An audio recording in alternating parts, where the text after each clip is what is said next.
Overview of the announcement. On August 8, 2025, at Trenton, Ontario, Prime Minister Mark Carney revealed a sweeping set of compensation and investment measures aimed at revitalizing the Canadian Armed Forces, CAF. The plan includes wage increases, new benefits, and strategic investments to strengthen capabilities and foster military readiness. This marks the most significant pay raise for CAF personnel in a generation. 2. Key components of the package. A. Pay raises, retroactive to April 1, 2025. Privates, regular force, 20% raise in starting pay. Lieutenant colonels and below, 13% raise. Colonels and above, 8% raise. B. New military service pay, a tenure-based benefit that rewards years of uniformed service. C. Additional compensation measures, rolling out over 12 months. Support for frequent relocations and family separation, aiding instructor retention. Combat training incentives. Extra pay for serving during natural disasters. D. Broader strategic investments. Over $9 billion allocated for CAF modernization. Aims to fulfill NATO's defense spending target of 2% of GDP in 2025-26, and 5% by 2035. Investment in dual-use infrastructure, airports, ports, telecommunications, and emergency systems. 3. Strategic context and goals. Reaching NATO targets early. Canada is on track to meet NATO's 2% GDP defense target 5 years ahead of schedule.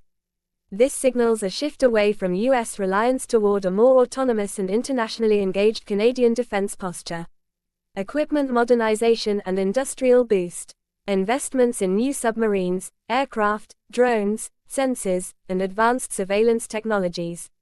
Building the domestic defense industry, supporting aerospace, cyber defense, and AI sectors. 4. Responses from experts and community.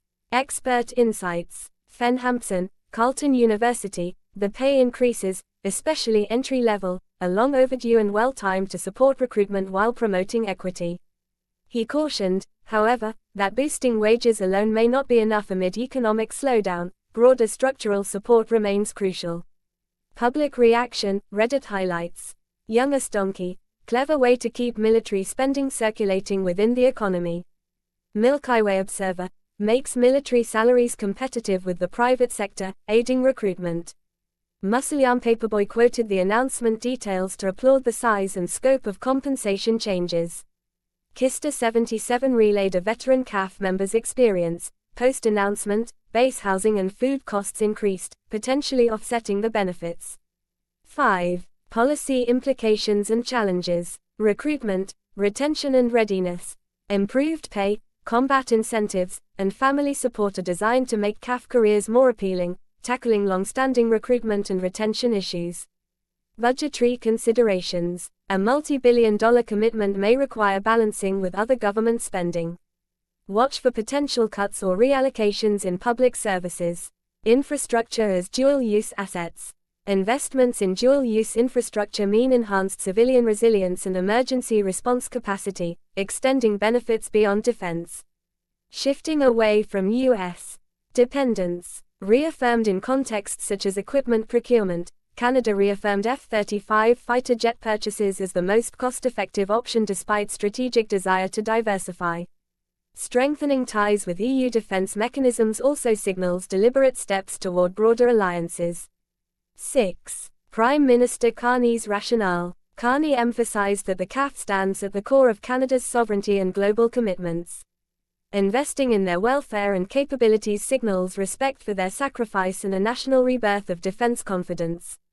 The women and men of our Canadian Armed Forces make Canada strong. With a pay raise for every single CAF member, we are strengthening our military, recognizing their sacrifice, and giving service members the resources, confidence, and certainty they need to serve.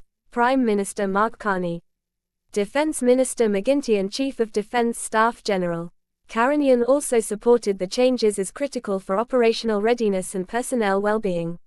7. Strategic outlook. Short term. Boost morale, recruitment, and retention. Reach NATO's 2% GDP defense spending target. Medium term. Strengthen domestic defense industry and infrastructure. Long term. transform military capacity to reach 5% GDP on defense by 2035, establish Canada as a more self-reliant global security actor. Summary of key elements. Element details: pay raises 8 to 20% increases, retroactive to April 1, 2025. Service benefits: tenure-based military service pay, new compensations for relocations, combat training, and disaster response. A strategic budget CAD greater than $9 billion in defense investments. NATO targets 2% of GDP by 2025-26. Aiming 5% by 2035. Modernization focus: equipment upgrades, infrastructure, R&D. Public, expert reception mixed, broadly positive but vigilance over economic trade-offs. Conclusion. Prime Minister Mark Carney's announcement marks a bold redefinition of Canada's defense strategy. By prioritizing CAF personnel and infrastructure, Carney aims to transform Canada into a modern, sovereign, and resilient military force. While the plan garners strong support, its success will depend on balanced fiscal management, timely rollouts, and navigating complex geopolitical and domestic challenges.